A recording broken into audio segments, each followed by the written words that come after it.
My name is Rachel Holt. I'm 34.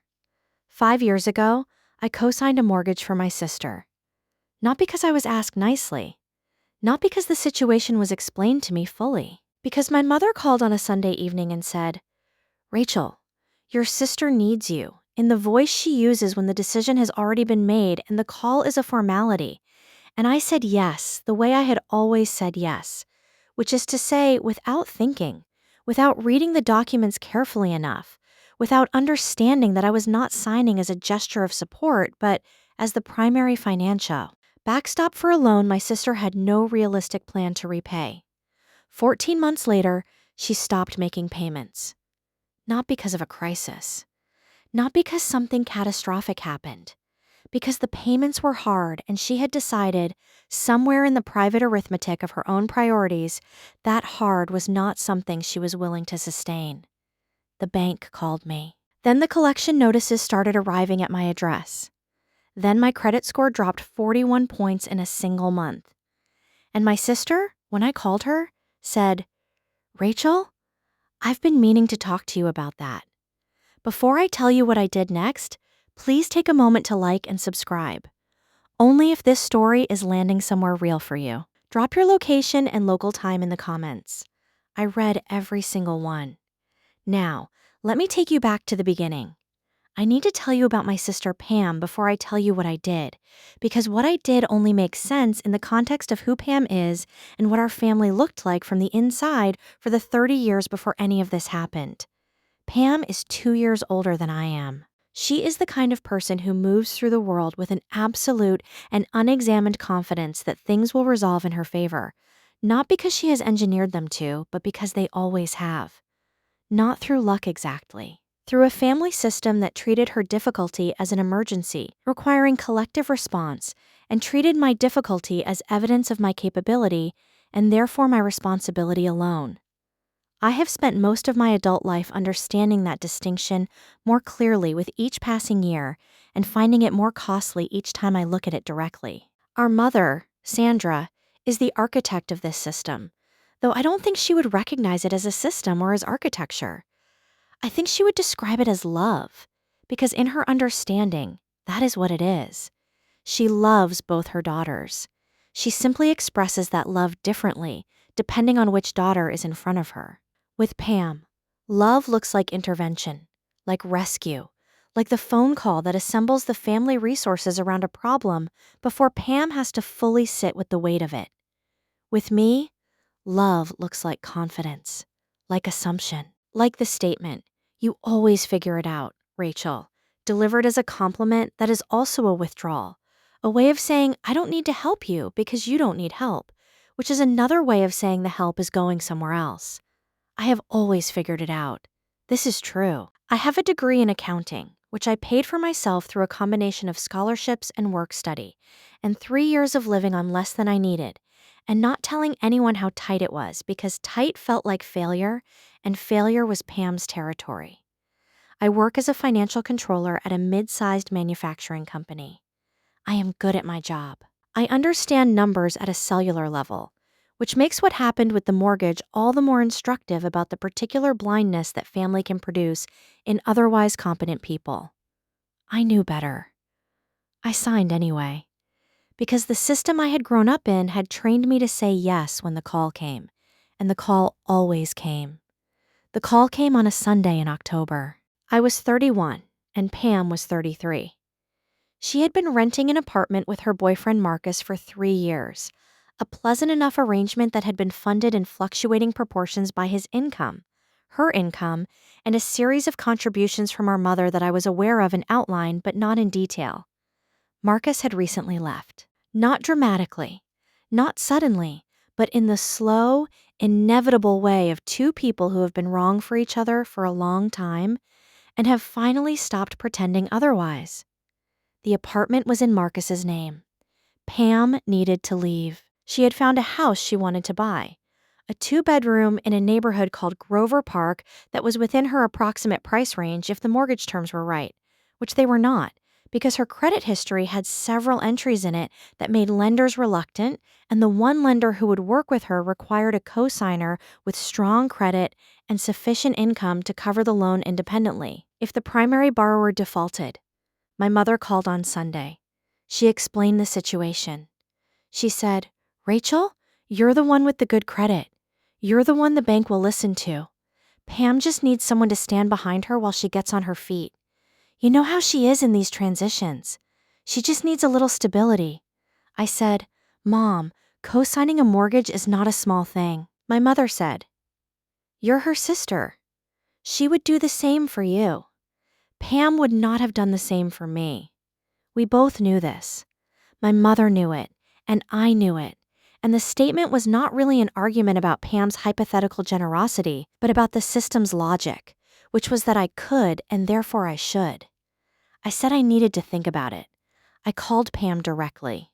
She was warm and appreciative and slightly vague about the financial details in a way I should have pressed harder on and didn't, because I was operating inside the system, and the system did not reward pressing. I asked about her income. She described it with a kind of optimistic rounding that is technically accurate and practically misleading. I asked about her savings. She mentioned a number I did not independently verify. I asked about her plan for the payments. She said, "Rachel, I've been renting for years. I know how to pay housing costs," which is true as a statement and completely uninformative as a financial plan. I signed the documents the following Thursday. I signed them in a mortgage broker's office that smelled of stale coffee and laminate flooring, at a table where Pam sat across from me, looking pleased in the specific way she looks pleased when something she wanted has been arranged. The look of a person for whom the machinery of other people's help has just delivered another satisfactory output. I signed my name in 6 places. I was legally and financially on the hook for $218,000 of residential mortgage debt in a house I did not own and would never live in. For 14 months, the payments were made. Not always on time. Not always without a phone call from Pam the week before the due date, asking me to confirm she had the right account number, or explaining that the timing was a little tight this month and she was going to be a couple of days late. But it was fine. It was not fine. Late payments on a co-signed mortgage affect the co-signer's credit the same way they affect the primary borrower's, which I understood intellectually and which felt different every month in practice. Each slightly late payment a small withdrawal from a credit score I had spent a decade building with the precise care of someone who understood exactly what it was worth. In the 15th month, the payment didn't come. Not late, just absent. The bank's automated system sent me a notification because I was on the loan. I called Pam. She didn't answer. I texted. She replied 3 hours later with a voice message, cheerful, the specific cheerfulness that arrives when someone is avoiding something and has decided that warmth is the best camouflage. She said she'd been meaning to talk to me about the house. She said things had gotten complicated. She said she was looking at some options and she'd explain everything soon. I called the bank. The payment was 31 days past due. One more day, and it would report to the credit bureaus as a missed payment on my record, not just hers, mine. I made the payment myself. Then I called Pam and told her what I had done. She said, "Oh, Rachel, you didn't have to do that." I said, "I did, Pam, because your mortgage is also my credit." She said she understood and that she was going to get everything sorted out and that she really appreciated it. The following month, the same thing happened. And the month after that. By the 4th month of Pam not making payments, I had covered 3 of them myself, each one a withdrawal from a savings account I had been building for a down payment on my own home, a goal I had been working toward for 4 years in the quiet, disciplined way I worked toward everything. Each payment I made on her behalf was a month longer before I could reach my own number. Each payment was a withdrawal from my future to cover a liability I had signed for in a broker's office smelling of stale coffee, while Pam looked pleased across the table. I called my mother. I explained what was happening. My mother said, "Rachel, she's going through a hard time." She said it the way she has said this about Pam our entire lives, as though the hard time is a weather event that Pam is experiencing passively, rather than a consequence of decisions Pam is making actively. I said, "Mom, I've made 4 mortgage payments on a house I don't own." My mother said, "I know, sweetheart, but family takes care of family." I said, "Yes, I've been doing that. When does family take care of me?" My mother was quiet for a moment. Then she said, "What do you want me to do?" I said, "I want you to call Pam and tell her that I am not going to keep making these payments. She needs to make them or find another solution." My mother said she would talk to Pam. Pam called me 2 days later. She was not cheerful this time. She was the other version of herself, the one that arrives when charm hasn't worked. And the next tool in the kit is a managed version of wounded dignity. She said she was doing her best. She said the situation was more complicated than I understood. She said she had some leads on income that were going to change things soon. She named a number of things that were in the process of resolving. She did not name a date. She did not make a payment. I made the 5th payment. I made the 6th. My savings account was depleted to a number that made me feel physically cold when I looked at it. And my credit score, the one I had spent a decade building as carefully as I built anything, had dropped 41 points in a single month when a payment had been reported before I caught it in time. 41 points. The number was specific, and the specificity of it made it worse somehow, more concrete than a round number would have been. 41 points on a credit score is not abstract. It is a mortgage rate going up. It is a loan being declined. It is a future cost that doesn't announce itself immediately but arrives later, in a room with a lender, at a table where you have done everything right and are being held responsible for something you didn't do. I sat with the credit report for a long time the night I received it. At my kitchen table, in my apartment, with a cup of tea that went cold and a document on my screen that represented the gap between the financial life I had built and the financial liability I had signed for. I thought about the mortgage broker's office and the laminate flooring and Pam's face across the table, the particular look of someone whose problem has just been solved by someone else's compliance. I thought about the Sunday phone call and my mother's voice and the logic of the system that had delivered me to this table on this evening with this cold cup of tea and 41 fewer credit score points than I had earned. And I thought about the one option I had not yet considered because it was the largest and most irreversible option. And I had been trained my whole life to reach for every other tool first before I picked up the one that could not be put back down. I called a real estate attorney on a Monday morning. Her name was Patricia Cole. She had been recommended to me by a colleague who had described her as someone who understood distressed property situations and did not waste time on sentiment. I told her the situation. She asked the right questions in the right order, efficiently, without expressing an opinion until she had the full picture. Then she said, "You have a few options." She laid them out. I could continue covering the payments and hope Pam's situation is resolved, which Patricia noted was not a plan but a posture. I could demand Pam refinance the loan in her own name, which required her cooperation and improved credit, neither of which was currently available. Or I could stop making payments on the co-signed loan, allow it to go into default, and let the bank's foreclosure process run. I said, "If it forecloses, what happens to my credit?" She said, "It will be significant. A foreclosure on a co-signed loan stays on your credit report for 7 years and affects your score substantially. But here is the other piece. Once the foreclosure process runs, the bank will attempt to recover the outstanding balance from both borrowers. They may pursue Pam for the deficiency.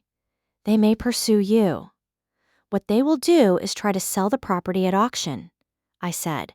"And if I buy it at auction?" Patricia paused. She said that it is an option. If you have the liquidity to participate in a foreclosure auction, and if the property sells below the outstanding loan balance, which distressed properties often do, you could acquire the asset at below market value and either hold it or sell it at market rate. I said, "Walk me through what that looks like." She walked me through it. It was not simple. It was not fast. It was not without risk. But it was clean in the way that clear-eyed decisions made with full information are clean, even when the process is complicated. I spent 2 weeks running the numbers. I am an accountant. Running numbers is what I do. I looked at the property's value, The outstanding loan balance, comparable auction sale prices in Grover Park, the carrying costs of holding it if I bought it, and the realistic sale price in a market that had moved meaningfully since Pam had bought in. I looked at my own liquidity, which the 6 mortgage payments had reduced but not eliminated, because I am the kind of person who maintains a financial cushion against exactly this category of event, even when I am not expecting it to arrive in this specific form. The numbers worked. Not comfortably, not without sacrifice, but they worked. I stopped making payments on the co-signed loan. I want to tell you this plainly because it was the most difficult decision in the sequence, and I want you to understand it clearly. I did not stop making payments in anger or as a punishment or to cause Pam harm. I stopped making payments because I had run the analysis and understood that continuing to make payments was extending a situation that had no resolution, that it was protecting Pam from a consequence she had created with the specific effect of destroying my financial future slowly, rather than allowing a defined process to run that might produce an outcome with an endpoint. I stopped making payments as a financial decision, not a personal one. Though I will tell you honestly that those two things are not always fully separable, and I am not going to pretend otherwise. My credit score dropped further. The letters from the bank became more serious. My mother called 3 times in a single week when she understood what was happening, each call a variation on the same theme. "Rachel, what are you doing?" "This is your sister's home." I said, "Mom, this is my credit score." She said, "You're going to let her lose her house." I said, "Mom, she lost her house when she stopped making the payments she agreed to make." "I did not lose it. She did," my mother cried. I held my position. Pam called. The cheerfulness was gone entirely now, and what was underneath it was something raw, the specific vulnerability of someone who has relied on a system that is no longer delivering. She said, "Rachel, please." I said, "Pam, I need you to understand something. I have made 6 payments on this mortgage. I have watched my savings depleted and my credit score damaged for a house I do not own and do not live in. I have done everything I can do, and I have reached the end of what I can do. The bank is going to foreclose. That is what happens when mortgage payments stop," she said. "Can't you just make the payments until I get sorted out?" I said, "I've been doing that for 6 months, and you're not sorted out." She said, "I just need more time." I said, "Pam, I can't give you my future to buy you more time. I've already given you too much of it." She was quiet for a long moment. Then she said, "Mom said you're thinking of buying it at the auction." I said, "I'm looking at the options." She said, "That's my house, Rachel." I said, "It's the bank's house, Pam. It has been since you stopped paying for it." She hung up. My mother called an hour later. I did not answer. The foreclosure process took 7 months. I want to be honest that 7 months is a long time to hold a decision in the face of your mother's calls and your sister's appeals and your own internal voice asking whether you are doing the right thing or the expedient thing or the thing that protects you at the cost of someone you love. I sat with that question many times across those 7 months. I did not find a clean answer. I found something more honest than a clean answer, which is the understanding that I had already paid 6 months and 41 credit score points and the contents of my savings account to protect Pam from a consequence she had created, and that continuing to pay indefinitely was not love but a subsidy for behavior that had no incentive to change as long as the subsidy continued. The property went to auction in the spring. There were 4 bidders. I was one of them. The property sold for $174,000. The outstanding loan balance was $191,000. The bank absorbed the $17,000 deficiency. I purchased the property in my own name. Cash from the liquid portion of my savings, combined with a personal loan I had arranged in advance for $174,000. At closing, I sat in a different attorney's office with better coffee and signed my name in 8 places and walked out owning the 2-bedroom house in Grover Park that my sister had lived in for 2 years and had lost for the cost of 6 months of payments she had decided not to make. I want to tell you what I did with it because what comes next is the part of this story that I think about most when I think about what it means to make a decision that is financially correct and also personally complicated, and to live inside both of those things simultaneously. I did not sell it immediately. I renovated it first. Small things, not a gut renovation, but the kind of careful improvements that move a property from its lower range to its upper range in a specific market. New kitchen hardware, refinished floors, fresh paint throughout, updated bathroom fixtures, and a landscaping investment in the front yard that changed the curb appeal meaningfully. I know what moves value because I understand numbers, and I have spent 7 months understanding that specific property in its specific market. The renovation took 11 weeks and cost $18,000. I listed it in the summer. The market in Grover Park had continued moving. It sold in 9 days for $241,000. After the purchase price, the renovation costs, carrying costs, closing costs on both ends, and the personal loan repayment, my net was $31,000. Not a fortune. Not what I would have earned if I had invested the same money and time in something without the personal complication attached. But a recovery. A real one. The savings I had depleted covering Pam's payments were restored with a margin. The damage to my financial future was repaired with something left over. And the credit score, which had taken time to recover and which was not fully back, but which was moving in the right direction with the foreclosure now behind it, rather than pending. I deposited the net proceeds on a Thursday afternoon. I sat at my desk and looked at the number and felt something I had not felt in 2 years, which was the specific solid feeling my mother had described when she bought her first building. The floor is getting more solid under your feet. Something that wasn't there yesterday and is there today and will be there tomorrow. My mother called that evening. She had heard, through Pam, that the house had sold. She was not angry exactly. She was the version of herself that arrives when something has happened that she doesn't know how to categorize, when the system she understands has produced an outcome she didn't anticipate. She said, "Rachel, I need you to understand how hard this has been for Pam." I said, "Mom, I need you to understand how hard it has been for me." She was quiet. I said, "I co-signed that loan because you asked me to, and because the system in our family has always worked that way. Pam needs something. The family mobilizes, and I am part of the family that mobilizes. I have done that my whole life." I did it with the mortgage, and it cost me 6 payments, 41 credit score points, my down payment savings, and 2 years of my financial future. And when I made the decision that protected me instead of subsidizing her, you called me 3 times in a week. My mother said, "I was worried about your sister." I said, "I know. You've been worried about Pam my whole life. I'm asking you to be worried about me too." Not instead. Too.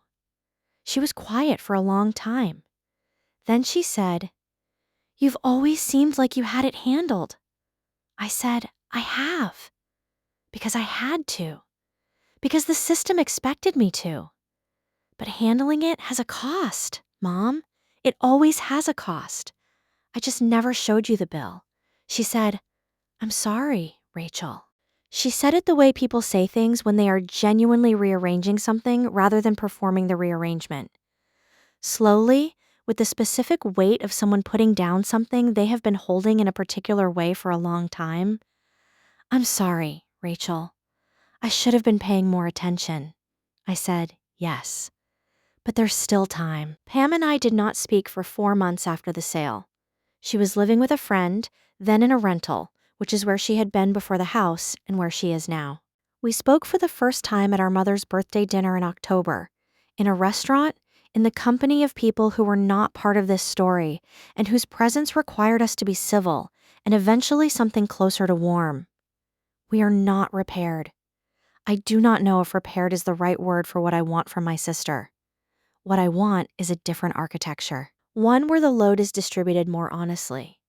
Where Pam carries what she can carry, and I carry what I can carry, and neither of us is expected to carry the other's share indefinitely, without acknowledgement or reciprocity. That is a conversation we have not yet had. We will have it. I am patient. I have always been patient. I have spent my whole life being the kind of patient who looks like having it handled. And I am learning to be a different kind. The kind that waits for the right moment and then says the true thing clearly and holds the position without apology. I want to talk to you directly now.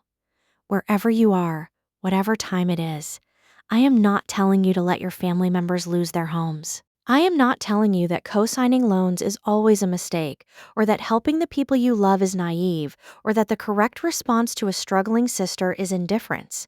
None of that is what I'm saying. What I'm saying is this. When you are the person in the family who always has it handled, there is an invisible tax on that competence. The tax is paid in the form of assumed availability, assumed recovery, and assumed flexibility. The tax is paid every time someone says, "You'll be fine," which means I don't need to worry about you, which means the resources go somewhere else. And at some point, the tax has to be accounted for, not in anger, in clarity. I added it up.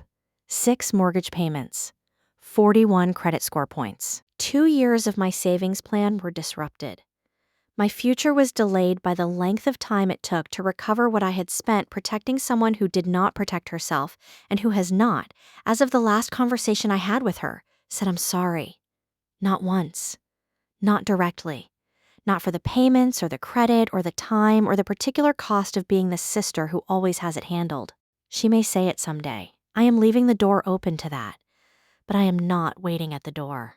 I am at my own table, in my own apartment, with my savings account restored and my credit score moving, and $31,000 in net proceeds from a house in Grover Park that I bought at auction and sold in 9 days because I understood the numbers and I made the decision that protected my future, even when it was hard and even when my mother cried and even when Pam said, "That's my house." Rachel. It was the bank's house, Pam. And then it was mine. A boundary is not a closed door. It is a clear one. And sometimes the clearest door of all is the one you walk through to the auction, with your paperwork in order and your numbers right, and the absolute certainty that you have earned the right to protect your own future, no matter who taught you to believe otherwise. That is today's story on the Family Ledger. Leave a comment. Tell me where you are, what time it is, and whether you have ever been the one who always has it handled and finally decided to handle it for yourself. I read every single one. Subscribe to the next story every week. Check the description for another one I think you will connect with. Thank you for being here. It means more than you know.